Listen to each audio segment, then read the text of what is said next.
dan Radio Roja. Bahwa tauhid tidak keluar dari tiga hal.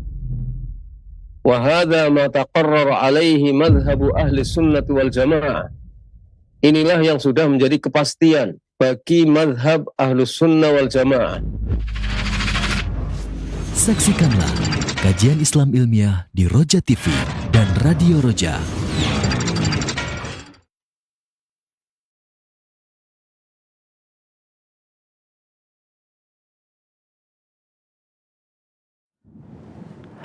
Assalamualaikum warahmatullahi wabarakatuh. Alhamdulillahirrabbilalamin. Wassalatu wassalamu ala sayyidil mursalin wa ala alihi wa ashabihi wa man tabi'ahum bi ihsanin ila yaumiddin, amma ba'd. Pemirsa Roja TV dan pendengar Radio Roja yang dirahmati Allah Subhanahu wa taala.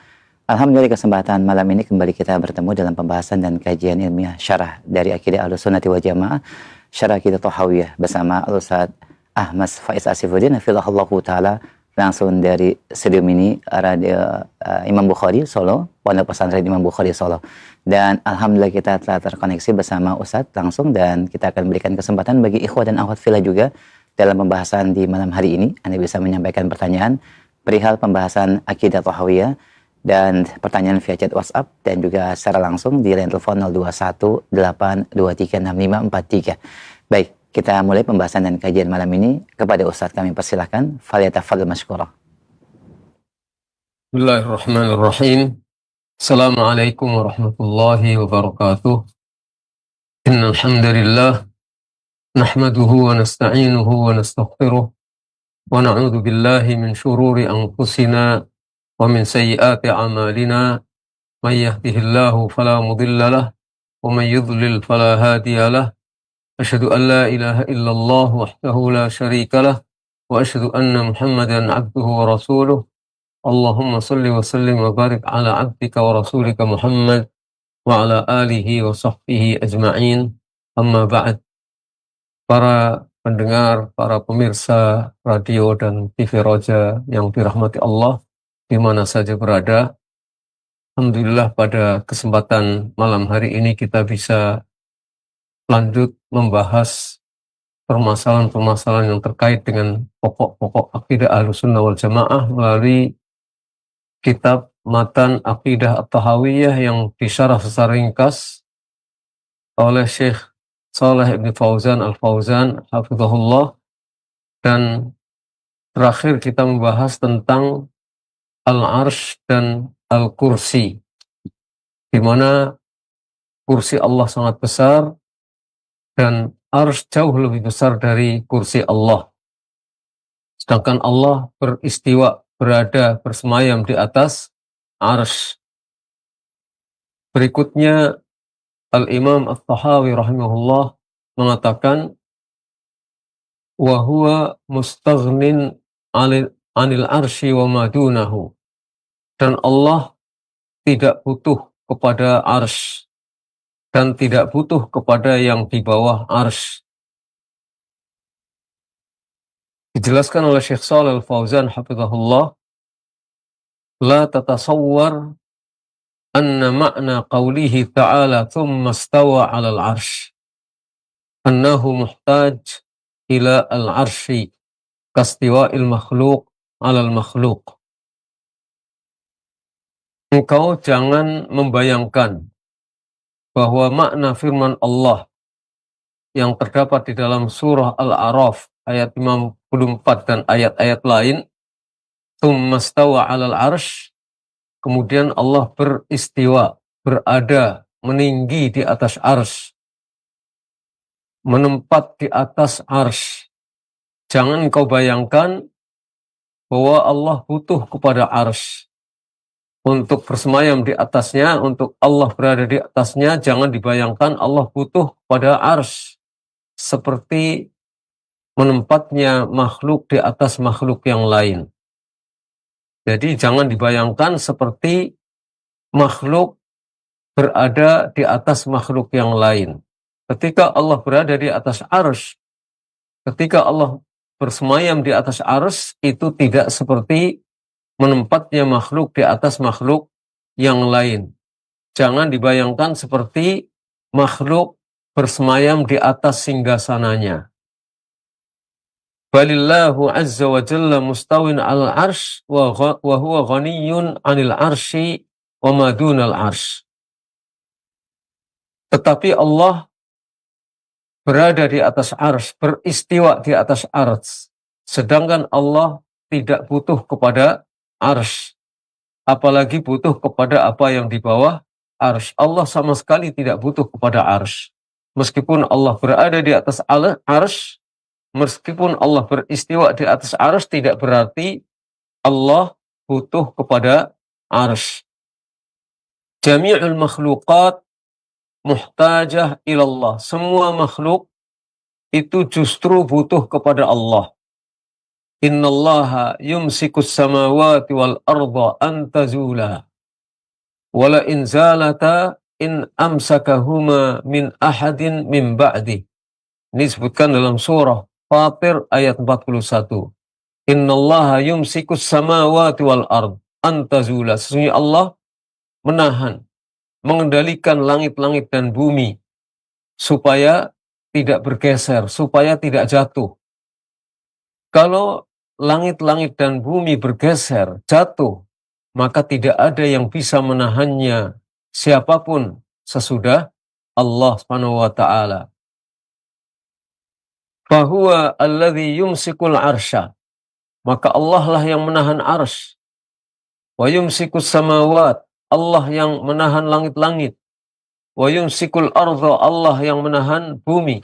Wal makhluqat. Dan Allah yang menahan dan mengendalikan makhluk-makhluk. Bi qudratihi wa izzatihi. Dengan kudrahnya dan dengan keperkasaan Allah. Jadi fahiya al-muhtajah ilaihi. Jadi makhluk-makhluk itu yang butuh kepada Allah. Butuh untuk ditahan. Butuh untuk dikendalikan oleh Allah Subhanahu wa taala. Makhluk itu yang butuh kepada Allah. Wa huwa ghaniyun anha subhanahu wa ta'ala.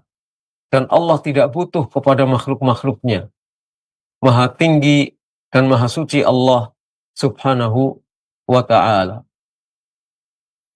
Kalau Allah tidak butuh kepada arsy-Nya, itu seperti halnya Allah juga tidak butuh kepada ibadah kita. Kita yang butuh beribadah kepada Allah. Arsy yang butuh kepada Allah. Makhluk yang butuh kepada Allah. Bukan Allah yang butuh kepada makhluknya. Wala yalzam min kauni syai'i fawqa syai' ay yakunul a'la muhtajan ila ma tahtahu. Kalau ada sesuatu berada di atas sesuatu yang lain, itu bukan berarti yang di atas itu butuh kepada yang di bawahnya. Fas-samawatu fawqal ardi. Langit-langit itu ada di atas bumi. Walaysat muhtajah ilal ard. Tapi langit-langit itu tidak butuh kepada bumi. Dalam surah Ar-Ra'd ayat 2 Allah berfirman, di antaranya Allahul ladzi rafa'as samawati bighairi amadin tarawunaha thumma istawa 'alal 'arsy. Dialah Allah, Allah yang telah mengangkat langit-langit tanpa tiang yang dapat engkau lihat. Allah mengangkat langit di atas bumi, jauh di atas bumi Allah angkat langit itu tanpa tiang yang dapat engkau lihat. Kemudian Allah beristiwa di atas arsy. Jadi segala sesuatu yang ada di atas sesuatu yang lain bukan berarti yang ada di atas butuh kepada yang di bawahnya. Contohnya langit tidak butuh kepada bumi. Selanjutnya Al-Imam At-Tahawi rahimahullah mengatakan muhitun bi kulli syai'in wa fawqahu. Allah meliputi segala sesuatu. Dan Allah ada di atas segala sesuatu.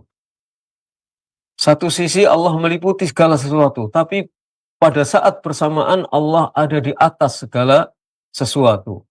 Maksudnya Allah meliputi segala sesuatu, ilmunya meliputi segala sesuatu. Artinya tidak ada yang tidak diketahui oleh Allah. Semua diketahui oleh Allah SWT. Semua Allah mengetahuinya. Wa huwa fawqal makhluqat. Sedangkan Allah tetap ada di atas semua makhluknya. Fa ilmuhu muhitun bikulli syai'. Maka ilmu Allah meliputi segala sesuatu. Allah tahu segalanya. Innallaha la yakhfa alaihi syai'un fil ardi wala fis sama. Sesungguhnya Allah, tidak ada yang tersembunyi bagi Allah sesuatu pun. Tidak ada apapun, sesuatu pun yang tersembunyi dari pengetahuan Allah. Baik itu di langit maupun, baik itu di bumi maupun di langit. Terdapat dalam surah Ali Imran ayat 5. Wa ihatatuhu bil asya ilmuhu biha. Ihatah Allah terhadap sesuatu, terhadap segala sesuatu, maksudnya Allah mengetahui segala sesuatu. Ilmunya meliputi segala sesuatu. Tidak ada yang tersembunyi. Tidak ada yang tidak diketahui oleh Allah. Semuanya diketahui oleh Allah. Wa illa, kalau tidak demikian maknanya, maka Allah ada di arah atas. Jadi maksudnya Allah meliputi, artinya ilmunya Allah meliputi segala sesuatu dan Allah tetap ada di atas. Al-Imam At-Tahawi rahimahullah berikutnya mengatakan, وَقَدْ أَعْجَزَ عَنِ الْإِحَاطَةِ خَلْقَهُ. Dan Allah telah menjadikan makhluknya lemah untuk meliputi Allah. Artinya makhluk tidak bisa meliputi Allah SWT. Fallahu subhanahu wa ta'ala ya'lamu ma baina aydihim wa ma khalfahum. Artinya Allah mengetahui apa yang ada di hadapan makhluk dan mengetahui apa yang di belakang makhluk. Kejadian yang akan terjadi kemudian dan kejadian yang sudah berlalu di belakang makhluk, itu semuanya diketahui oleh Allah subhanahu wa ta'ala. Wala yuhituna bihi ilma, sedangkan mereka tidak bisa meliputi Allah ilmunya. Mereka tidak bisa menguasai ilmunya Allah. Mereka tidak bisa meliputi Allah dan tidak bisa meliputi ilmunya Allah. Ilmu makhluk itu sangat terbatas. Betapapun tinggi kedudukan makhluk itu. Qala Allah azza wa jalla, وَلَا يُحِيطُونَ بِشَيْءٍ مِّنْ عِلْمِهِ إِلَّا بِمَا شَاءَ وَسِعَ كُرْسِيُّهُ السَّمَاوَاتِ وَالْأَرْضِ. Mereka tidak bisa meliputi sedikit pun dari ilmu Allah. Illa bima sya', kecuali menurut apa yang Allah kehendaki.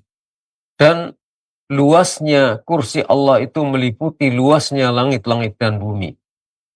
Fallahu muhitun bikulli syai'in ilma. Maka Allah ilmunya meliputi segala sesuatu. Lita'alamu, agar engkau mengetahui, annallaha ala kulli syai'in qadir, bahwa Allah maha kuasa terhadap segala sesuatu.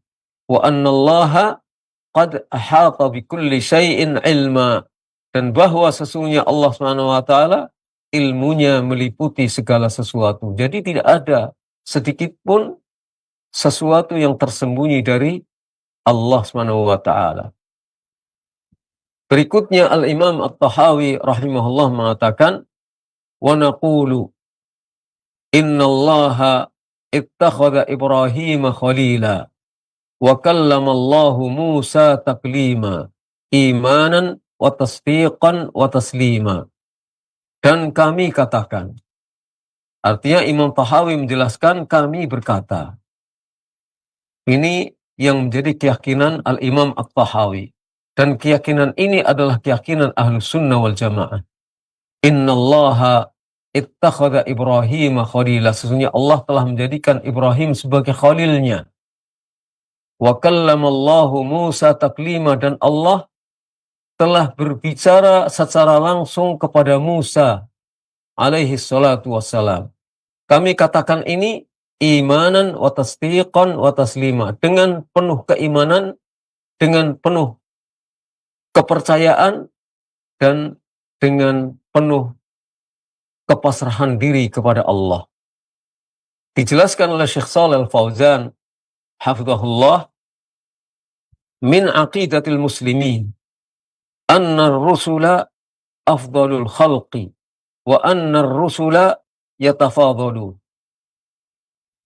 Di antara akidah kaum muslimin di antara sesuatu yang diyakini sebagai akidah kaum muslimin, bahwa Rasul-Rasul Allah itu merupakan makhluk Allah yang paling afdal, paling mulia, paling utama.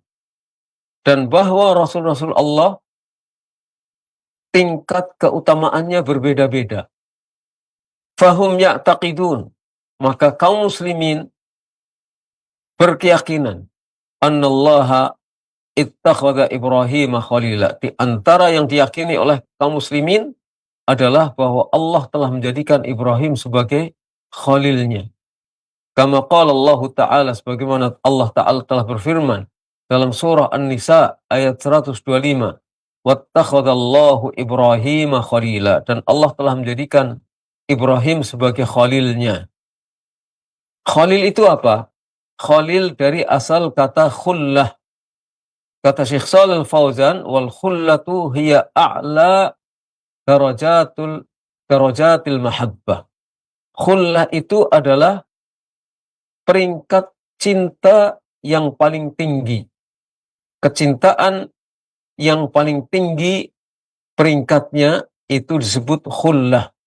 Jadi ketika Ibrahim diangkat oleh Allah sebagai khalil, artinya Allah mendapatkan kecintaan dari Allah dalam peringkat yang paling tinggi.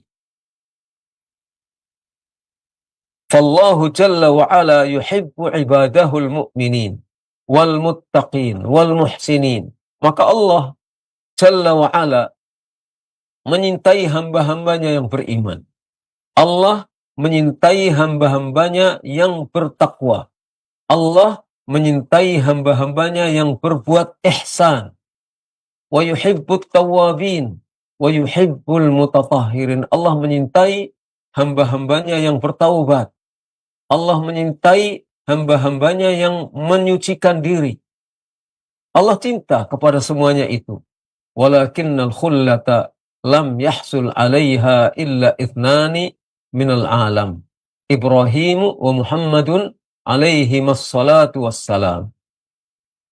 Tetapi khullah, kecintaan Allah yang paling puncak, itu tidak ada yang bisa memperoleh kecintaan yang paling puncak ini kecuali dua orang saja di antara hamba-hamba Allah, di antara alam semesta, yang mendapatkan kecintaan pada peringkat yang teratas dari Allah hanya dua. Sekali lagi, Allah cinta kepada hamba-hambanya yang beriman, bertakwa, berihsan, bertaubat, mensucikan diri. Tapi kecintaan Allah dalam peringkat yang paling tinggi yang memperolehnya hanya dua, yaitu siapa? Nabiullah Ibrahim alaihi salatu wassalam dan Nabi kita Muhammad sallallahu alaihi wasallam. Waqad qala alaihi salatu wassalam. Sesungguhnya Nabi kita Muhammad sallallahu alaihi wasallam telah bersabda dalam hadis yang diriwayatkan oleh Imam Muslim juga oleh Imam Bukhari, yang di antara lafadznya adalah innallaha ittakhadhani khalilan kama ittakhadha Ibrahim khalila. Sesungguhnya Allah telah menjadikan aku sebagai khalilnya, dan sebagaimana Allah telah menjadikan Ibrahim sebagai khalilnya. Jadi yang memperoleh kecintaan pada peringkat yang paling tinggi dari Allah adalah Ibrahim dan Nabi Muhammad, Nabi kita Muhammad SAW. Ini tentang khalil.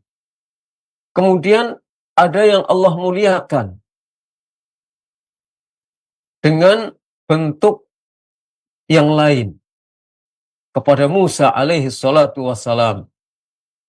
Allah berfirman, wa kallamallahu Musa taklima.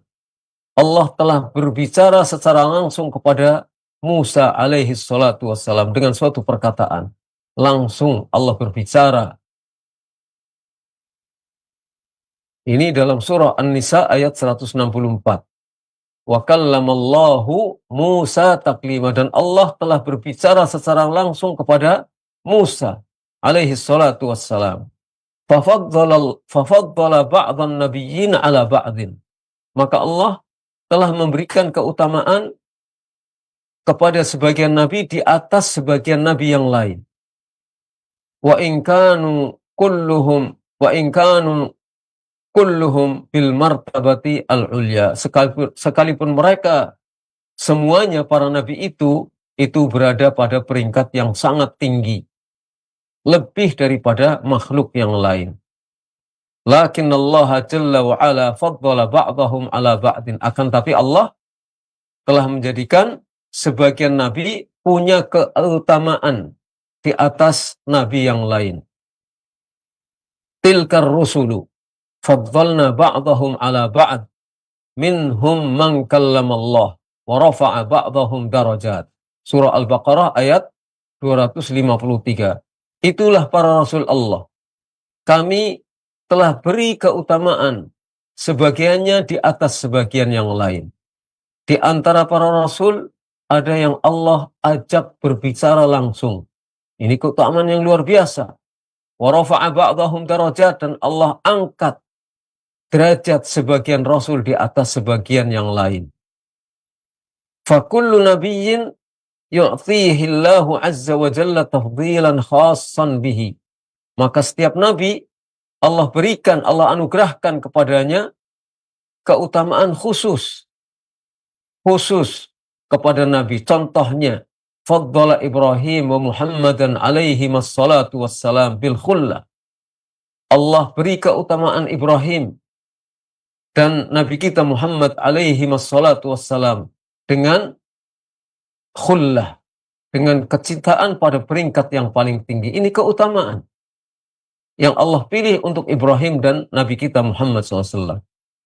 Sementara Allah memberikan keutamaan kepada Musa lebih dari yang lain, yaitu bi'annahu kallamahu takliman biduni wasitatil malak. Allah ajak bicara, Allah berbicara kepada Musa langsung tanpa perantaraan malaikat. Wa sami'a Musa kalamahu, dan Musa mendengar langsung perkataan Allah. Ketika di lembah Muqaddas, di lembah yang suci, di daerah Gunung Tursina, Allah diajak berbicara langsung oleh Allah. Dan Musa mendengar langsung perkataan Allah tanpa melalui perantaraan malaikat. Dan ini adalah keutamaan yang Allah berikan kepada Nabi Musa alaihi salatu wassalam. Nadahu subhanahu wa ta'ala wa najahu. Nadahu, Allah panggil Musa dengan suara yang keras. Wa najahu, dan Allah panggil Musa dengan suara berbisik-bisik. Nadahu al-munadat, maksudnya as-sautul murtafi', panggilan Allah yang ditujukan kepada Musa dengan suara yang terdengar, dengan suara yang keras, yang tinggi. Wal munajat, najahu, Allah berbicara kepada Musa dengan munajat, artinya dengan as-saut al-khafi, dengan suara yang lembut. Kadang Allah berbicara kepada Musa dengan suara yang keras, kadang dengan suara yang samar, yang lembut. Kullu hadha hasala li Musa alaihi salatu wassalam. Semuanya ini diperoleh oleh Musa alaihi salatu wassalam.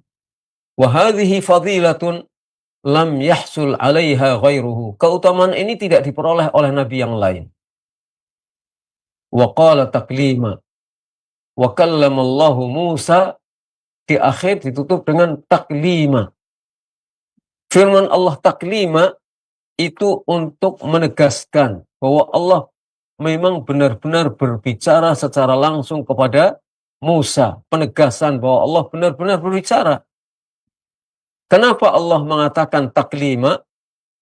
Hatta la yaqula ahadun inna hadha majaz. Supaya tidak ada seorang pun yang mengatakan bahwa perkataan Allah kepada Musa itu majaz. Makanya ditegaskan oleh Allah taklima. Benar-benar Allah berkata langsung kepada Musa, bukan majaz, tapi hakiki Allah sesungguhnya berbicara kepada Musa alaihi salatu wassalam. Falamma akkadahu bil masdar, maka setelah Allah menegaskannya dengan masdar taklima, dalla ala annahu taklimun haqiqiyyun minallahi azza wa jalla. Ini membuktikan bahwa Allah berbicara dengan pembicaraan yang hakiki dari Allah azza wa jalla. Wa hadza fihi itsbatul kalam lillahi azza wa jalla. Di dalam firman Allah ini terdapat penetapan bahwa Allah berkalam. Allah memiliki sifat kalam dan kalamnya terdengar. Kalamnya terdengar oleh Musa alaihi salatu wassalam. Bukan kalam yang tiba-tiba Musa mengerti sendiri apa yang dimaksudkan oleh Allah, tapi Musa mendengar apa yang dikatakan oleh Allah dengan penegasan dari Allah dengan masdar taklima. Ini yang pertama. Yang kedua, fihi itsbatul fadilah li Musa alaihi salatu wassalam ala ghairihi minan nabiyyin fi hadhil khaslah. Di dalam firman Allah ini juga terdapat penetapan adanya keutamaan bagi Nabi Musa alaihi salatu wassalam lebih daripada keutamaan yang diberikan kepada nabi-nabi yang lain dalam bab ini, dalam masalah ini, dalam keutamaan ini. Tapi perlu dicatat, dijelaskan oleh Syekh Shalih Al-Fauzan, wala yalzam idza kana 'inda nabiyyin minal anbiya mizah khassah, idza kana 'inda nabiyyin minal anbiya mizatun khassah an yakuna afdala min ghairihi 'alal itlaq. Ini tidak harus ketika pada seorang nabi di antara nabi-nabi Allah punya keutamaan khusus, punya keistimewaan khusus, tidak berarti bahwa nabi tersebut lebih utama secara mutlak dari nabi-nabi yang lain. Tidak mesti, tidak berarti bahwa nabi itu lebih utama dari nabi-nabi yang lain secara mutlak. Tetapi dia lebih utama dari nabi yang lain dalam bab ini, dalam masalah ini. Tidak berarti itu lebih utama dari nabi-nabi yang lain secara total.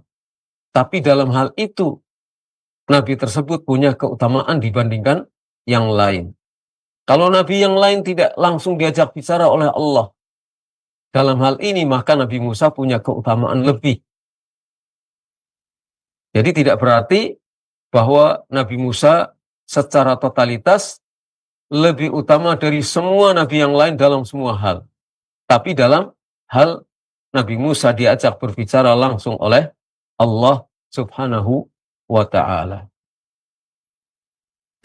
Berikutnya, Al-Imam At-Tahawi rahimahullah mengatakan, wa nu'minu, dan ini merupakan penjelasan tentang sikap beliau yang merupakan akidah ahli sunnah wal jamaah. Wa nu'minu bil malaikati wan nabiyyin, dan kami beriman kepada para malaikat Allah dan kepada para nabi Allah. Jelaskan oleh Syekh Shalih Al-Fauzan hafizahullah, hadza min arkanil iman. Ini termasuk rukun iman. Beriman kepada para malaikat, beriman kepada para nabi termasuk rukun iman yang 6. Allati awwaluha, di mana iman yang pertama adalah al-iman billah, beriman kepada Allah. Wa thaniyan, yang kedua, al-iman bil malaikah, beriman kepada para malaikat Allah. Wa huwa alamun min alamil ghaib, dan alam malaikat, para malaikat itu merupakan satu alam di antara alam ghaib. Jadi malaikat itu adalah makhluk Allah, alamnya berbeda dengan alam manusia. Dia termasuk alam ghaib. La ya'lamuhu illallah subhanahu wa ta'ala. Tidak ada yang tahu tentang alam ini kecuali Allah subhanahu wa ta'ala. Khalaqahumullah ta'ala minan nur. Allah telah menciptakan para malaikat dari cahaya. Sebagaimana yang disebutkan dalam hadis yang sahih, diriwayatkan oleh Imam Muslim dan yang lainnya, dari Aisyah radhiyallahu anha, beliau mengatakan bahwa Rasulullah SAW bersabda, "Khuliqatil malaikatu min nur." Para malaikat diciptakan dari nur, dari cahaya. Wa khuliqal jannu min marijin min nar. Sedangkan jin diciptakan dari gejolak api, dari api yang bergejolak. Wa khuliqa Adam mimma wusifa lakum. Dan Adam diciptakan dari sesuatu yang telah dijelaskan kepadamu. Ini kata Nabi SAW dalam hadis yang diriwayatkan oleh Muslim dan yang lainnya. Artinya Adam diciptakan dari tanah.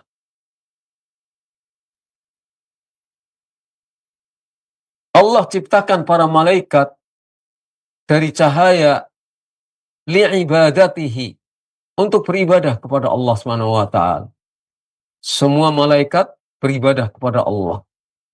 Wa tanfidhi awamirihi, dan untuk melaksanakan perintah-perintah Allah yang Allah perintahkan fi makhluqatihi, pada makhluk-makhluknya. Artinya supaya para malaikat itu menjalankan perintah Allah yang mereka ditugaskan untuk menjalankan hal-hal yang terkait dengan makhluk-makhluk Allah yang lain. Aukala ilaihim a'mala, Allah berikan tugas kepada mereka dengan pekerjaan-pekerjaan yaqumuna biha, yang mereka laksanakan pekerjaan itu. Wa yanfudhunaha fi makhluqatihi, dan mereka jalankan pekerjaan itu pada makhluk-makhluknya. Ada makhluk manusia, ada makhluk jin, ada makhluk yang lain. Itu para malaikat diberi tugas untuk menjalankan tugas-tugas tersebut yang harus dijalankan pada makhluk-makhluknya. Minhum al-mukal bil wahyi, ada di antara malaikat yang diberi tugas untuk menyampaikan wahyu, untuk membawa wahyu Allah, seperti Jibril. Wa minhum al-mukal bil qatri wan nabat, di antaranya ada yang diberi tugas oleh Allah untuk mengatur hujan, untuk mengatur tumbuhnya tumbuh-tumbuhan. Wa minhum al-mukal biqabdil arwah, di antaranya ada yang diberi tugas untuk mencabut nyawa, yang disebut sebagai malakul maut. Wa minhum al-mukal bin nafkhi fis sur, di antaranya ada yang diberi tugas untuk meniupkan sangkakala. Sangkakala kematian atau sangkakala kebangkitan. Ada lagi yang diberi tugas untuk menjaga amal-amal Bani Adam. Ada yang diberi tugas untuk mengatur gunung-gunung, menjaga gunung-gunung. Ada yang diberi tugas untuk mengurusi janin-janin yang ada di dalam rahim-rahim ibunya. Kama fi hadis Ibnu Mas'ud, sebagaimana yang terdapat di dalam hadis Ibnu Mas'ud. Thumma yursalu ilaihil malak, kemudian diutuslah para malaikat kepada janin itu. Fayaktubu rizqahu wa ajalahu wa amalahu, au fayuktab rizquhu wa ajaluhu wa amaluhu wa syaqiyun au sa'idun. Maka ditulislah rizkinya, rizki janin tersebut, ajalnya, amal perbuatannya, dan apakah dia sengsara atau dia berbahagia, seperti yang diriwayatkan dengan lafaz yang berbeda-beda oleh Al-Bukhari dan Muslim dan yang lainnya. Maka kita mengimani para malaikat secara garis besar. Seluruh malaikat Allah itu adalah hamba-hamba yang senantiasa beribadah kepada Allah, yang senantiasa taat melaksanakan tugas-tugas yang diembankan di pundak mereka. Secara detail, kita mengimani detail-detail yang dijelaskan dalam kitabullah dan sunnah Rasulullah tentang tugas-tugas malaikat tertentu dan nama-nama malaikat tertentu. Ada malaikat-malaikat yang dikenalkan namanya kepada kita. Kita imani sesuai dengan nama-namanya. Dan ada malaikat-malaikat yang tidak dikenalkan nama-namanya oleh kita, maka kita imani bahwa mereka adalah malaikat yang senantiasa taat kepada Allah Subhanahu wa ta'ala. Kita imani secara garis besar. Ada malaikat-malaikat yang dijelaskan kepada kita tentang tugas-tugasnya. Kita imani sesuai dengan tugas-tugas yang diberikan oleh Allah kepada mereka. Kalau yang tidak dijelaskan tugas-tugasnya, kita imani secara garis besar bahwa intinya mereka adalah malaikat-malaikat Allah yang senantiasa beribadah dan melaksanakan apa saja yang Allah perintahkan. Fahum mukanun bi'amalin yaqumuna biha kama amarallahu ta'ala biha.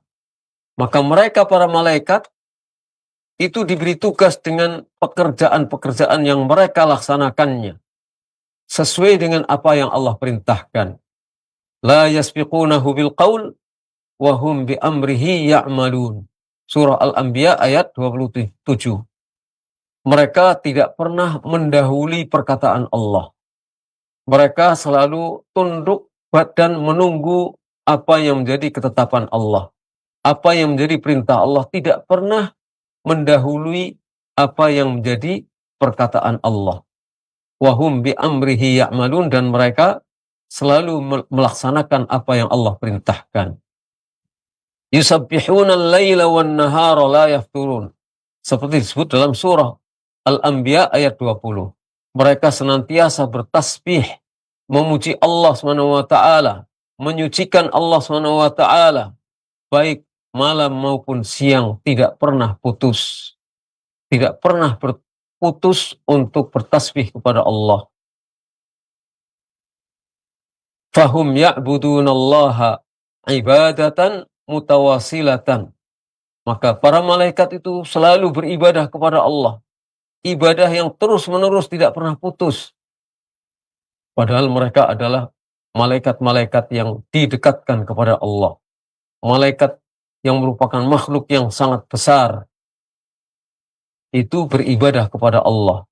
Karena mereka diciptakan oleh Allah untuk beribadah kepada Allah.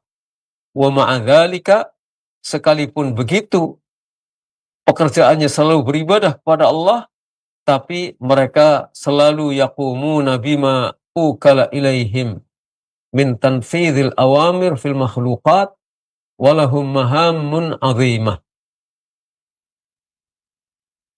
Selalu mengerjakan pekerjaan-pekerjaan yang ditugaskan kepada mereka, berupa menjalankan perintah-perintah yang harus dijalankan kepada para makhluknya. Mereka punya tugas-tugas yang besar, tapi wa khilqatuhum la ya'lamuha illallah subhanahu wa ta'ala. Tapi bentuk fisik mereka tidak ada yang tahu. Detail dari bentuk fisik mereka tidak ada yang tahu. Seperti apa bentuknya, hakikat tidak ada yang tahu kecuali Allah Subhanahu wa ta'ala. Kecuali Allah. Dalam hadis yang sahih diriwayatkan oleh Ahmad, At-Tirmidzi, Ibnu Majah, dan Al-Hakim,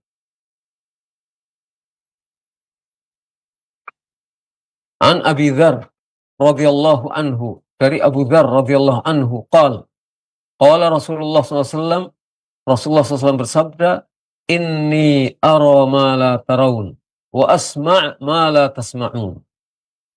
Sesungguhnya aku melihat apa yang tidak kamu lihat, dan aku mendengar apa yang tidak kamu dengar. Inna sama' attat wa huqqa laha an ta'itta.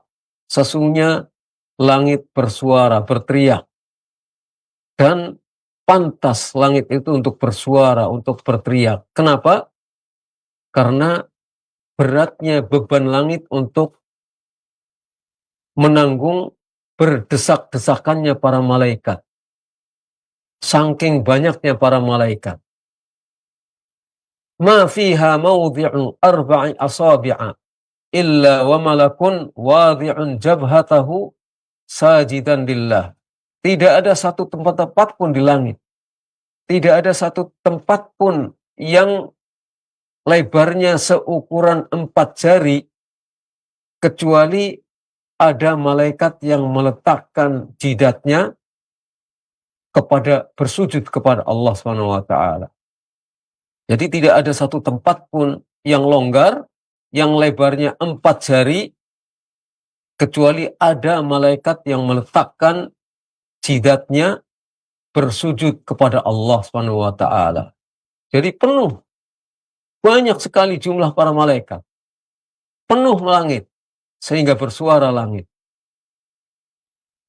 Dan ini adalah hadis yang sahih. Dan kita harus mengimani, malaikat tidak bisa kita lihat, karena alamnya berbeda dengan alam kita.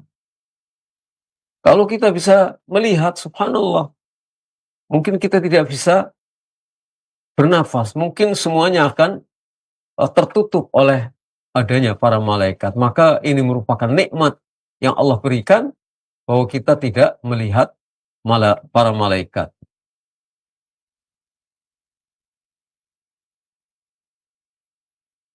Takhtalif an khilqati bani Adam. Jadi bentuk fisik para malaikat tidak ada yang tahu kecuali Allah. Yang jelas berbeda dari bentuk fisik Bani Adam, anak keturunan Adam. Ja'ilil malaikati rusulan uli ajnihatin mathna wa thulatha wa ruba'. Allah jadikan para malaikat sebagai rasul-rasulnya. Ada yang punya sayap 2, ada yang punya sayap 3, ada yang punya sayap 4. Berbeda-beda. Wali ba'dihim akthar min dzalik. Sebagian malaikat ada yang lebih sayapnya dari yang disebutkan ini. Yazidu fil khalqi ma yasha. Allah menambahkan pada ciptaannya sesuai dengan apa yang Ia kehendaki. Allah menambahkan di dalam apa yang Dia ciptakannya sesuai dengan apa yang Dia kehendaki. Jibrilu nggak boleh dibayangkan, karena kita tidak tahu tentang kaifiyatnya. Sayapnya para malaikat seperti apa, nggak boleh dibayangkan. Digambar di komik, nggak bisa. Kalau menggambar sayap malaikat di komik, itu sama dengan sok tahu tentang kaifiyat malaikat. Nggak boleh. Kita tidak tahu seperti apa. Sayapnya 2 itu seperti apa, 3, nggak boleh tahu. Nggak bisa kita tahu tentang itu. Karena alamnya berbeda. Kita tidak pernah melihat para malaikat. Allah hanya memberitakan ada malaikat yang sayapnya 2, ada yang 3, ada yang 4. Ada yang lebih. Fajibrilu alaihis salam lahu sittatu janah. Jibril alaihis salatu wassalam memiliki 600 sayap. Kullu janahin minha saddal ufuq. Setiap sayap dari sayap-sayap Jibril itu menutup ufuk. Fala ya'lamu khilqataha wala kaifiyataha illa Allah. Maka tidak ada yang tahu bagaimana bentuk fisiknya para malaikat dan sayap-sayapnya. Dan tidak ada yang tahu tentang kaifiyahnya, tentang bagaimana yang sesungguhnya, kecuali hanya Allah saja. Ammal bashar fala yastati'una ru'yatal malak ala suratihi. Adapun manusia, maka manusia tidak bisa melihat malaikat dalam bentuk aslinya. Gak bisa ada yang melihat malaikat dalam bentuk aslinya. Wa innama ya'til malak fi surati insanin. Kama kana Jibril ya'ti ilan Nabi SAW fi surati insan. Tetapi malaikat datang dalam bentuk seorang manusia. Seperti halnya Jibril datang kepada Nabi Muhammad SAW dalam bentuk seorang manusia. Wa yajlis ilaihi. Malaikat yang dalam bentuk manusia itu duduk di hadapan Nabi, wa yukallimuhu, dan mengajak berbicara kepada Nabi, walam yarahun Nabi ala suratihil malakiyah illa marratain. Dan Nabi tidak pernah melihat malaikat dalam bentuk aslinya kecuali 2 kali. Hanya Nabi SAW yang diberi lihat dalam bentuk asli malaikat 2 kali. Marrah wa huwa fi batha Makkah ra'ahu fil ufuq. Sekali Nabi melihat Jibril di lembah Mekah, di dataran rendah Mekah. Beliau melihat di ufuk. Wa marrah inda sidratil muntaha, dan kali yang lain Nabi melihat malaikat dalam bentuk aslinya di Sidratul Muntaha, di malam Isra Mi'raj Nabi SAW. Wa ma'ada hatainil marratain, selain 2 kali ini, fa inna Jibril, maka sesungguhnya Jibril datang kepada Nabi SAW pada bentuk seorang manusia. Disebutkan oleh Syekh Shalal Fauzan di sini, wa katsiran ma ya'ti fi surah Tihyati al-Kalbi, fi surati Tihyah al-Kalbi radhiyallahu anhu. Sering Jibril datang kepada Nabi dalam bentuk seorang sahabat Nabi yang namanya Tihyah ibnu Khalifah al-Kalbi, Tihyatul Kalbi. Jadi sering malaikat Jibril datang kepada Nabi SAW dalam bentuk seorang yang bernama Tihyah al-Kalbi, sahabat Nabi radhiyallahu anhu. Kenapa? Kata penjelasan ulama, karena Tihyah al-Kalbi itu terkenal sebagai orang yang bagus, bentuk fisiknya bagus, terus indah dan berwibawa.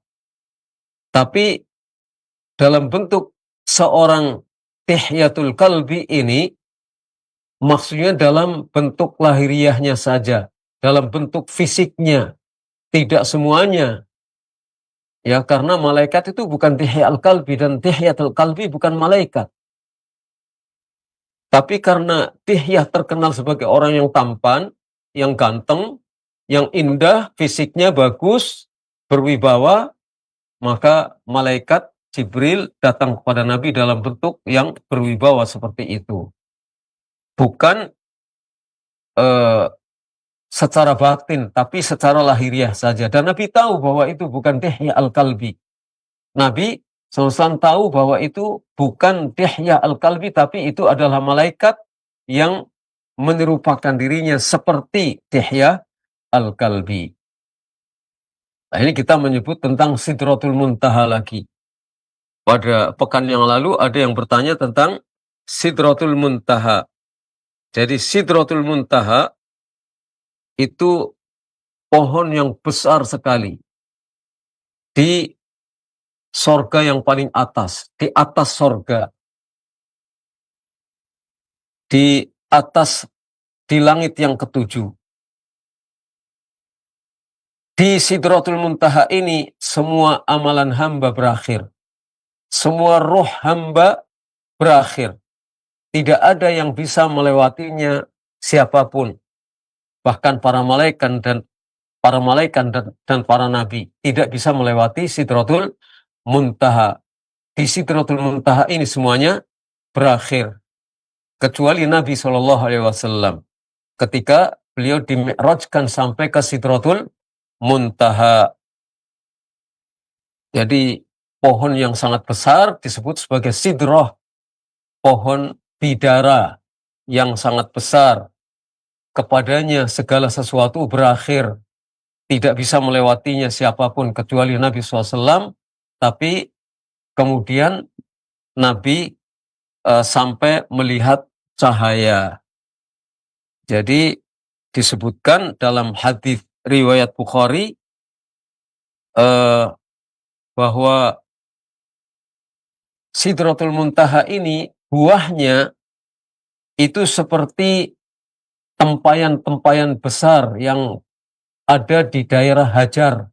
Hajar itu eh, suatu kota kuno, bahkan dulu ada kerajaan di Hajar. Kalau sekarang tempatnya kurang lebih di Ahsa, di wilayah eh, Saudi Arabia. Dulu di sana. Jadi tempayan-tempayan dari daerah Hajar itu biasa digunakan untuk mengukur eh, air yang ditakar dengan bejana dari atau tempayan dari Hajar itu tidak terkena najis. Sebanyak itu, banyaknya 2 kullah. Banyaknya 2 kullah yang kalau di liter ada perbedaan pendapat, tapi kira-kira antara 150 liter sampai 300 literan. Itu tempayan yang memuat eh, air seperti itu. Dan buah dari pohon sidroh yang ada di atas sorga itu, yang ada di sorga paling atas itu buahnya sebesar itu. Besar-besar. Sampai disebutkan daun-daunnya di dalam riwayat Bukhari itu sebesar telinga gajah daun-daunnya. Padahal pohon sidroh di dunia ini kita lihat daunnya kecil-kecil dan buahnya kecil-kecil. Tapi di Sidratul Muntaha itu besar-besar. Di Sidratul Muntaha, Rasulullah menerima perintah sholat. Yang akhirnya mendapatkan keringanan dari Allah, menerima perintah untuk Nabi dan umatnya 5 waktu dalam sehari semalam. Dan beberapa perintah yang lain. Itu adalah Sidratul Muntaha. Di sana Nabi melihat sekali lagi bentuk Jibril yang asli. Yang pertama di dunia, artinya di bumi. Yang kedua di Sidratul Muntaha. Wallahu a'lam bissawab. Wa qawluhu wan nabiyyin. Artinya kami beriman kepada para nabi. Ini termasuk rukun iman yang 6. An-nabiyyin jam'u nabiyyin. An-nabiyyun adalah jamak dari nabi. Kata Syekh Shalal Fauzan, wa huwa man uhiya ilaihi bi syar'in wa lam yu'mar bi tablighihi. Yaitu orang yang diberi wahyu dengan satu syariat tapi tidak diperintahkan untuk menyampaikannya. Sedangkan ar-rasul, kata beliau, man uhiya ilaihi bi syar'in wa umira bi tablighihi. Orang yang mendapatkan wahyu dari Allah dengan satu syariat dan diperintahkan untuk menyampaikannya. Sebagian ulama menyebutkan bahwa Nabi mendapatkan adalah orang yang mendapatkan wahyu dengan satu syariat, tapi bukan syariat yang baru.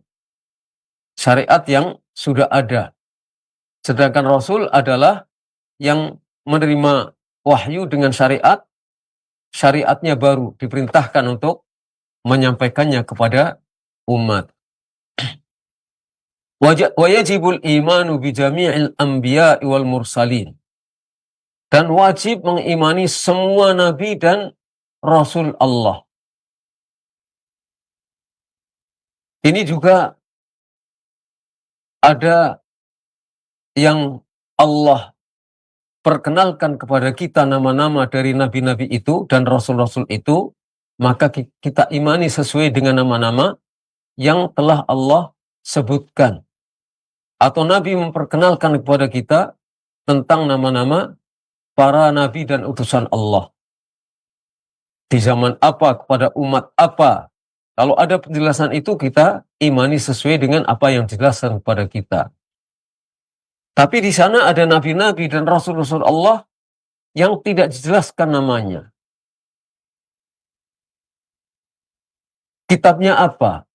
Di zaman apa? Maka kita imani secara garis besar bahwa ada nabi-nabi Allah dan ada rasul-rasul Allah subhanahu wa ta'ala yang tidak kita kenal nama-namanya.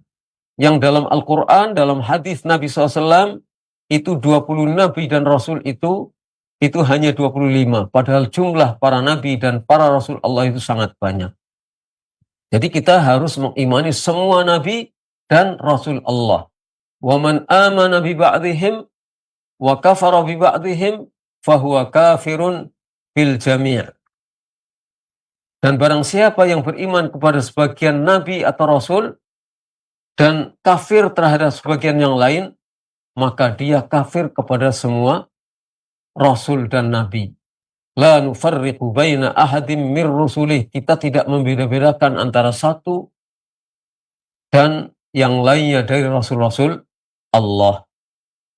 Jadi kita wajib beriman kepada para nabi semuanya, baik secara garis besar maupun secara detail. Yang kita tidak tahu namanya, tugasnya kapan, pada zaman apa, maka kita imani secara global, secara garis besar. Ada nabi-nabi Allah, ada rasul-rasul Allah yang Allah beritahukan kepada kita nama-namanya dan pada zaman apa, maka kita imani sesuai dengan apa yang diberitahukan kepada kita, baik di dalam Al-Quran maupun di dalam sunnah Nabi Shallallahu Alaihi Wasallam. Jadi itu yang bisa kita kaji pada kesempatan malam hari ini. Ada beberapa permasalahan, yaitu 1, 2, 3, 4, dan 5 masalah yang kita bahas pada malam hari ini. Mudah-mudahan apa yang kita bahas pada malam hari ini menambah ilmu kita dan pemahaman kita, serta menjadikan keyakinan kita semakin kokoh kepada apa yang harus kita imani, dan betapa Allah Maha Besar, betapa kecilnya kita di hadapan Allah Subhanahu wa taala, dan betapa butuhnya kita kepada Allah Subhanahu wa taala. Sedangkan makhluk-makhluk yang besar seperti arsy, langit-langit dan bumi dan semuanya butuh kepada Allah. Nah, kita yang kecil maka jauh lebih butuh kepada Allah Subhanahu wa taala. Wa sallallahu ala nabiyyina Muhammad wa ala alihi wa sahbihi ajma'in. Nah, jazakallah khair kami sampaikan kepada Ustaz Faiz Ahmad Asifuddin Hafidzakallahu ta'ala, yang telah memberikan penjelasan dan juga syarah dari beberapa poin akidah Ahlus Sunnati wal Jamaah berkaitan dengan arsy Allah Subhanahu wa taala. Demikian juga malaikat-malaikat Allah Subhanahu wa taala. Kita berikan kesempatan bagi ikhwah dan akhwat fillah yang ingin bertanya untuk memperdalam pembahasan di kesempatan malam ini. Anda bisa menyampaikan pertanyaan terkait dengan pembahasan tentunya di line telepon 021 823 6543. Pertanyaan via chat WhatsApp di nomor yang sama di 0218236543. Baik, kami angkat pertanyaan yang masuk via chat WhatsApp terlebih dahulu, Ustaz. Assalamualaikum warahmatullahi wabarakatuh. Barakallahu fik ya Ustaz. Apakah malaikat-malaikat Allah Subhanahu wa taala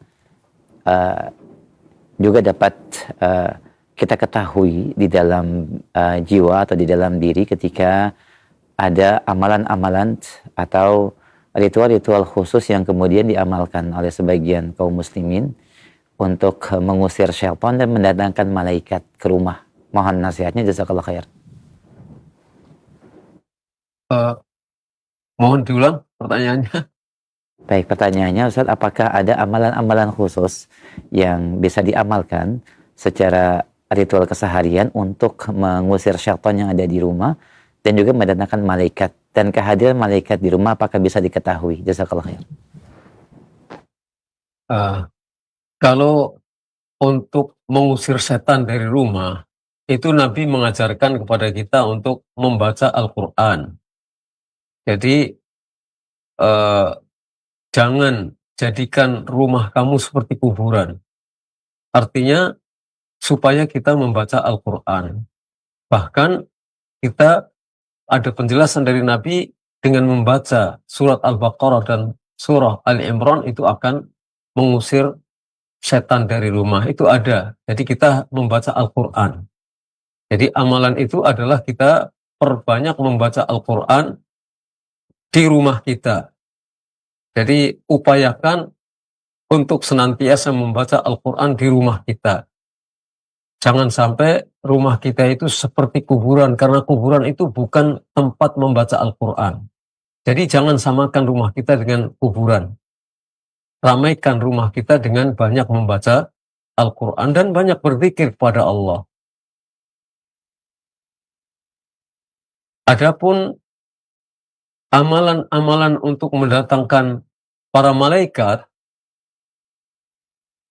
saya tidak tahu kalau ada amalan-amalan khusus untuk mendatangkan para malaikat. Yang jelas, malaikatur rahmah tidak akan masuk ke dalam rumah kita kalau ada gambar-gambar makhluk hidup.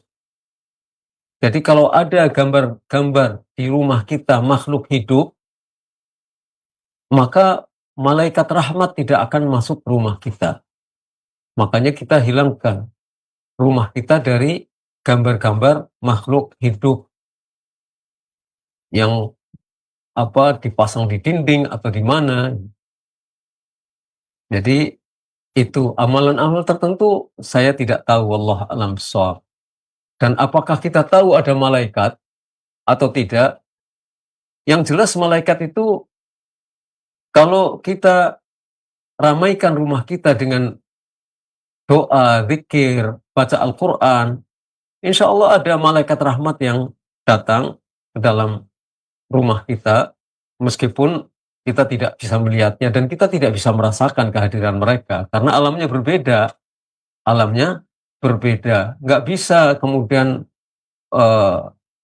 kita terjebak dalam khurafat, dalam takhayyul. Oh, itu ada sinar, itu sinar menunjukkan malaikat. Nggak bisa seperti itu. Kita tidak bisa seperti itu.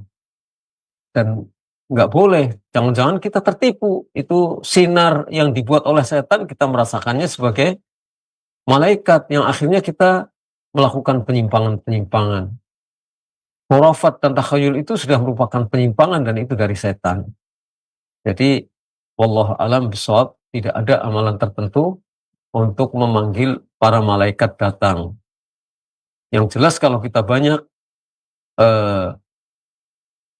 berdoa, berzikir, membaca Al-Quran, rajin sholat, akan ada malaikat rahmat yang datang ke rumah-rumah kita.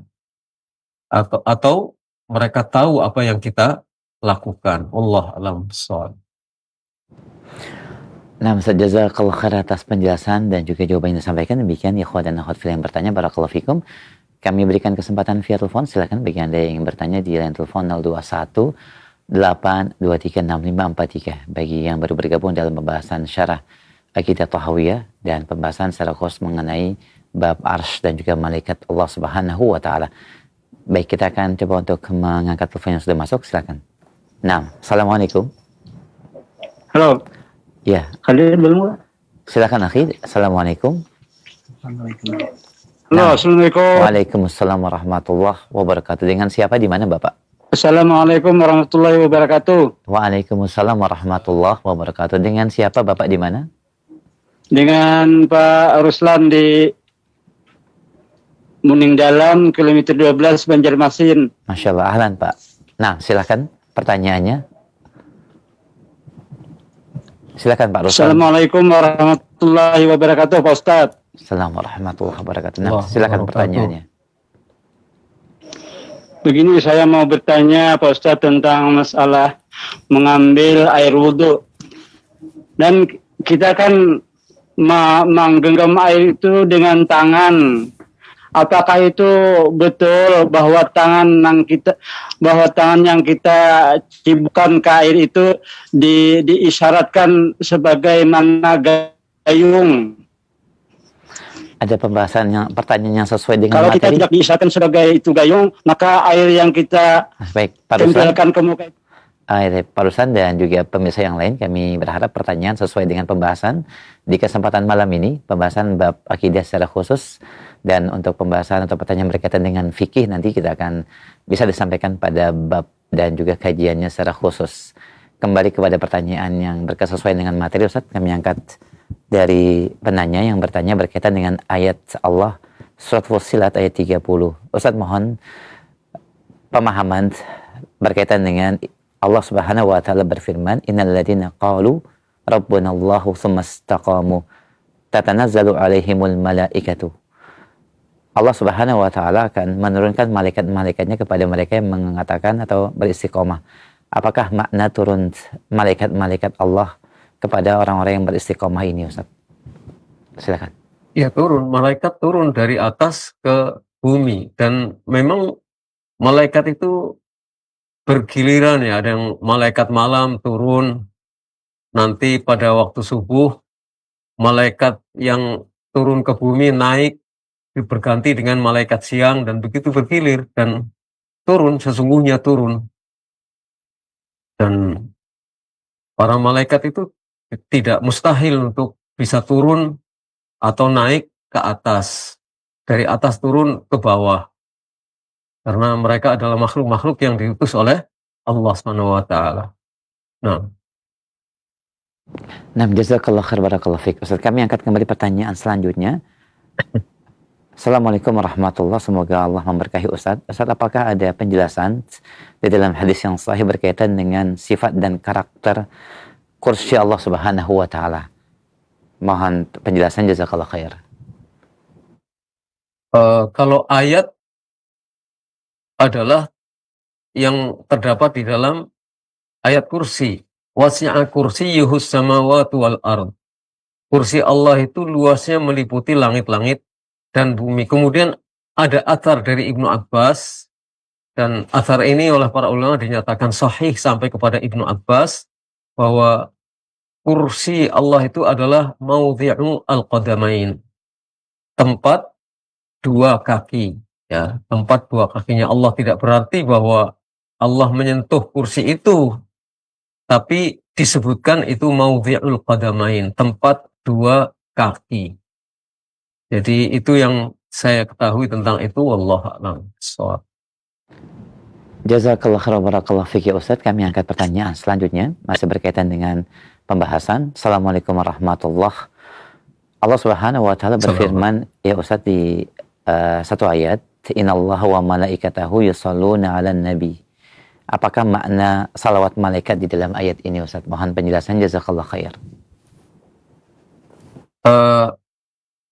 Banyak tafsir tentang salawat malaikat, tetapi dijelaskan oleh para ulama bahwa yang paling benar tentang maksud dari salawat para nabi adalah pujian para malaikat di hadapan Allah kepada Nabi Shallallahu Alaihi Wasallam. Jadi para malaikat memuji Nabi dan mendoakan Nabi di hadapan Allah Subhanahu wa Ta'ala.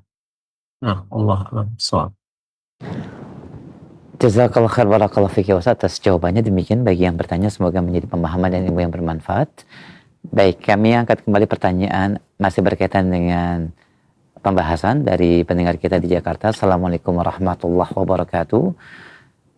Pernyataan Allah Subhanahu wa taala fi kulli makan didasari ayat Allah Subhanahu wa taala yang menyebutkan bahwa Allah berada di setiap tempat dan bisa ditemukan keberadaannya di mana-mana. Apakah pernyataan ini sahih, Ustaz, berdasarkan ayat-ayat Al-Qur'anul Karim, penjelasan bahwasanya Allah berada di mana-mana? Bagaimanakah kita memahaminya? Mohon nasihatnya, jazakallah khair. Ya, Allah kalau di dalam ayat-ayat Al-Quran itu Allah ada di atas segenap makhluknya. Secara mutlak Allah ada di atas semua makhluknya. Jadi Allah di atas. Kemudian secara khusus Al-Quran menyebutkan bahwa Allah ada di atas arsy. Allah ada di atas arsy. Jadi Allah tidak di mana-mana, tapi Allah ada di atas. Kalau ilmu Allah menyertai makhluk, ketika ada pernyataan bahwa ayat menyebutkan Allah bersama makhluknya, artinya membersamai dengan ilmunya. Ilmunya membersamai makhluk. Allah tetap ada di atas. Tidak di setiap tempat. Kalau yang dimaksudkan di setiap tempat, ilmunya Allah, pengetahuannya Allah itu meliputi segala tempat. Tapi Allah tetap ada di atas. Karena Allah fil ulu. Allah di atas. di atas secara mutlak, dalam arti Allah ada di atas semua makhluknya, ini dari nama Allah Al-Ali. Nama Allah Al-Ali. Artinya Allah itu zatnya di atas, kekuasaannya di atas, juga qudrahnya di atas. Maksudnya Allah itu maha tinggi karena dia ada di atas, kekuasaannya maha tinggi, dan qaharnya kekuasaannya ada maha tinggi, qudrahnya maha tinggi, qaharnya maha kekuasaan, Allah itu maha tinggi, dan Allah zatnya maha tinggi karena Allah ada di atas. Jadi sifat ulu Allah Subhanahu wa taala, maha tingginya Allah itu adalah sifat mutlak Allah Subhanahu wa taala. Dan itu adalah sifat zat. Zatnya Allah maha tinggi, itu zatnya, ini sifat zat. Kemudian Allah beristiwa, ini adalah sifat perbuatan Allah Subhanahu wa taala. Allah berbuat meninggi di atas arsy. Lah ini ketika Allah selesai menciptakan langit-langit dan bumi selama 6 hari, baru setelah itu Allah istiwa di atas arsy. Tapi sebelum Allah istiwa di atas arsy, Allah tetap maha tinggi. Allah tetap maha tinggi. Jadi pernyataan Allah ada di mana-mana itu adalah pernyataan yang tidak benar. Nah, Allah nafsu. Jazakallah khairan barakallahu fiik ya Ustaz atas jawaban dan nasihat yang disampaikan. Demikian pendengar yang bertanya dan pemirsa Roja TV, semoga bermanfaat dan menjadi pencerahan. Kami angkat kembali pertanyaan selanjutnya. Assalamualaikum warahmatullahi wabarakatuh. Waalaikumsalam. Barakallahu fiik ya Ustaz, bagaimanakah keyakinan adanya penjaga gunung dan juga penjaga lautan dengan memberikan beberapa sesaji dari hasil bumi yang kemudian dilempar ke gunung atau ditenggelamkan untuk dibawa ke lautan agar mendapatkan keberkahan dan keyakinan terhadap kebaikan. Mohon nasihatnya, apakah ini sesuai dengan ketentuan dalam syariat Islam? Barakallahu fiik.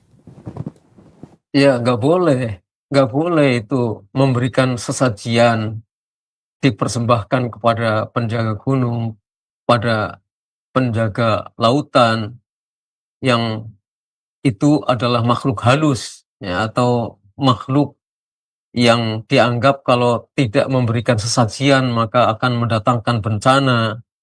Nggak boleh seperti itu, dan itu adalah keyakinan yang syirik, yang semacam itu tidak boleh. Dan tidak ada di dalam syariat Islam. Itu justru tradisi yang ditentang oleh syariat Islam. Jadi sebagai muslim, sebagai orang yang beriman kepada Allah, maka kita jalankan ketentuan-ketentuan syariat Allah Subhanahu wa taala yang dijelaskan oleh Rasulnya Shallallahu alaihi wasallam. Jadi tidak boleh memberikan sesajian kepada gunung-gunung diyakini sebagai persembahan kepada penjaga gunung atau penjaga lautan dari makhluk halus. Itu bukan malaikat yang itu, tapi itu adalah jin dan setan. Kita tidak boleh tunduk kepada setan, tidak boleh tunduk kepada jin. Kita hanya takut kepada Allah Subhanahu wa taala. Tidak akan ada makhluk yang membahayakan kita kalau kita bersandar kepada Allah Subhanahu wa taala. Nah. Jazakallah khairan barakallahu fiik ya Ustaz. Kami berikan kesempatan kembali via telepon bagi ikhwat yang bertanya di line telepon 0218236543. Baik, kita angkat kembali. Halo. Assalamualaikum warahmatullahi wabarakatuh. Waalaikumsalam warahmatullahi wabarakatuh. Dengan siapa, Umu di mana? Oh, Ana di Lampung, Tanggamu, Baik. Palangkaraya. Ahlan, silakan pertanyaannya, Umu. Ana ingin bertanya, Ana kan baru bangun rumah. Terus kata orang yang ini katanya kamu harus buat makanan, kamu bagi-bagi katanya gitu, kamu baca doa di rumah. Tapi anak pengetahuan pelajaran anak di majelis taklim anak sunnah, bahwa di rumah yang baru di tempat itu kita baca Al-Quran, Al-Baqarah gitu. Nah, anak nggak laksanain, tapi anak tadinya ya kata gitu. Apakah itu anak berdosa apa enggak ya, gimana itu Pak Ustadz ya? Baik. Tapi anak ganti dengan uang santunan ke anak yatim gitu. Anak kasih amplop-amplop, tapi anak niatin gitu. Cuman anak ngerasa terbeban karena anak udah iya kata anak gitu. Namanya orang tua ngomong ya anak iyain gitu. Jadi anak jadi beban gitu Pak Ustadz. Tapi anak laksanain ya, anak ngaji Al-Quran gitu dalam rumah ini ya. Anak merasa aman-aman aja. Cuman katanya harus kita punya makanan pas 3 okok, kita baca di situ doa, kasihin ke orang-orang gitu. Baik. Jazakumullah khairan. Makasih Pak Ustadz. Assalamualaikum warahmatullahi wabarakatuh. Waalaikumsalam warahmatullahi wabarakatuh. Jazakallah khair. Silakan Ustaz. Ya tidak ada ketentuan harus bagi-bagi makanan ketika selesai bangun rumah. Yang ada justru kita diperintahkan untuk membaca surat Al-Baqarah dan surat Ali Imran, sudah selesai. Ketika bagi-bagi uang kepada fuqara dan masakin itu juga tidak terkait dengan selesainya bangun rumah. Ya, kita boleh kapan saja ketika kita punya kemampuan untuk itu, karena memberikan santunan kepada fakir miskin itu adalah ibadah. Tapi tidak boleh dikaitkan dengan masalah selesai bangun rumah harus seperti itu bentuknya, atau harus memberikan makanan kepada orang-orang sekitar. Nggak ada ketentuan yang seperti itu. Jadi kalau kita mau bersyukur, boleh saja bersyukur kepada Allah selesai bangun rumah, mengundang orang sekitarnya untuk makan-makan bersama, untuk memperkenalkan diri, dan intinya bersyukur kepada Allah Subhanahu wa taala. Tapi tidak ada keharusan seperti itu. Jadi tidak ada keharusan yang seperti itu. Yang jelas itu cukup dengan membacakan atau membaca surat Al-Baqarah dan surat Ali Imran, supaya kita dijauhkan dari godaan setan, supaya setan-setan itu kabur dan tidak banyak mengganggu kita. Wallahu a'lam bishawab. Jazakallah khair Ustaz. Demikian ilmu yang bertanya di Lampung, semoga menjadi pencerahan dan ilmu yang bermanfaat. Barakallahu fikum. Kami angkat selanjutnya pertanyaan via chat WhatsApp. Assalamualaikum warahmatullahi wabarakatuh. Nah Ustaz, apakah malaikat dapat datang dalam mimpi seseorang, dan apakah dapat diketahui ciri-cirinya? Karena beberapa kali saya dapatkan dari guru yang saya belajar, beliau bertemu dengan malaikat-malaikat dalam mimpinya. Mohon nasihatnya, apakah bisa seseorang bertemu dengan malaikat dalam mimpi? Jazakallah khair. Ya, kalau mungkin saja bertemu, tapi yang jelas kalau orang bercerita itu kita percaya tidak percaya juga tidak. Karena mimpi itu tidak boleh dijadikan sebagai dalil dalam perbuatan kita. Jadi mimpi itu bukan dalil. Lagi mimpi bukan dalil. Mimpi bertemu dengan malaikat, malaikat memberikan petunjuk, lakukan ini, lakukan itu. Mimpi bertemu dengan apa misalnya, bahkan mungkin mimpi dengan orang tua, terus orang tua memerintahkan ini dan itu, bukan dalil itu. Jadi mimpi itu bisa benar, bisa merupakan mimpi yang soleh, tetapi mimpi itu bukan dalil. Jadi sekali lagi, mimpi itu bukan dalil. Bisa saja kalau orang bercerita ya ketemu dengan siapa saja bisa. Mudah-mudahan ketika mimpi itu petunjuknya itu tidak bertentangan dengan syariat, artinya menegaskan supaya kita semakin bertakwa kepada Allah, dan akhirnya kita tidak melakukan penyimpangan dalam syariat, yaitu berarti mimpinya mudah-mudahan benar. Tapi kalau ternyata bertentangan dengan syariat, misalnya ya memberikan petunjuk supaya begini dan begitu, yang itu tidak disyariatkan oleh Nabi SAW, tidak disyariatkan oleh Allah Subhanahu wa taala, maka itu adalah tipuan setan, ya, itu adalah tipuan setan. Allah alam bisawab. Jazakallah khair, barakallahu fiik ya Ustaz. Kami angkat pertanyaan terakhir di kesempatan malam ini. Assalamualaikum warahmatullahi wabarakatuh. Bagaimanakah Islam memandang persekutuan dengan jin muslim? Karena ada keyakinan bahwa bersekutu atau bekerja sama dalam kebaikan bersama dengan jin muslim secara hukum agama diperbolehkan dan tidak ada dalil yang melarang. Mohon nasihatnya, jazakallah khair. Ya, ta'awun itu alal birri wat taqwa itu bisa saja, tapi nggak ada cara yang diajarkan kepada kita oleh syariat. Bagaimana caranya ngundang jin itu nggak ada. Nah, terletak penyimpangannya di situ. Letak penyimpangannya di situ karena jin itu alamnya berbeda dengan alam kita. Alam jin itu berbeda dengan alam kita. Ta'awun itu bisa terjadi misalnya begini. Saya mengaji, terus ada jin yang datang mendengarkan pengajian kita. Mungkin dalam bentuk seorang manusia, mungkin. Lalu dia cerita bahwa saya jin umpamanya.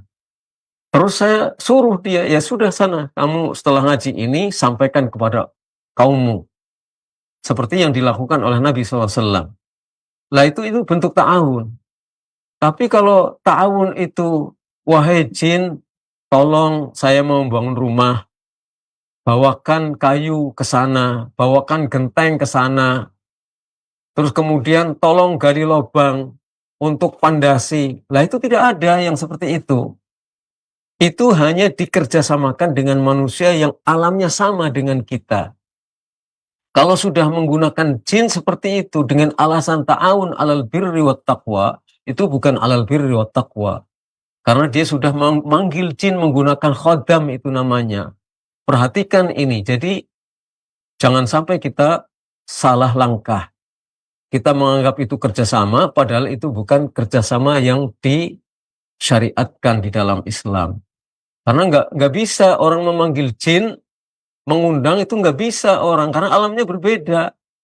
Kecuali dengan cara-cara yang salah, dengan cara-cara yang mengikuti cara-cara yang batil. Ya, cara-cara yang disyariatkan kita belum tahu tentang itu. Ya, jadi cara-cara yang batil memang ada, mengundang jin. Misalnya dengan merobek Al-Quran, dengan membakar Al-Quran, atau dengan menginjak Al-Quran. Datang jin untuk menimbulkan satu kekuatan yang disebut sihir. Itu nggak boleh. Ya, Allah. Nah, Ustaz, jazakallah khair atas jawaban dan penjelasannya. Semoga bermanfaat bagi yang bertanya dan menjadi pencerahan. Demikian pertanyaan kami di kesempatan malam ini, Ustaz, terkait dengan beberapa poin pembahasan. Dan akhir kalam kami berikan kesempatan untuk ikhtitam dan kesimpulan. Silakan, Ustaz.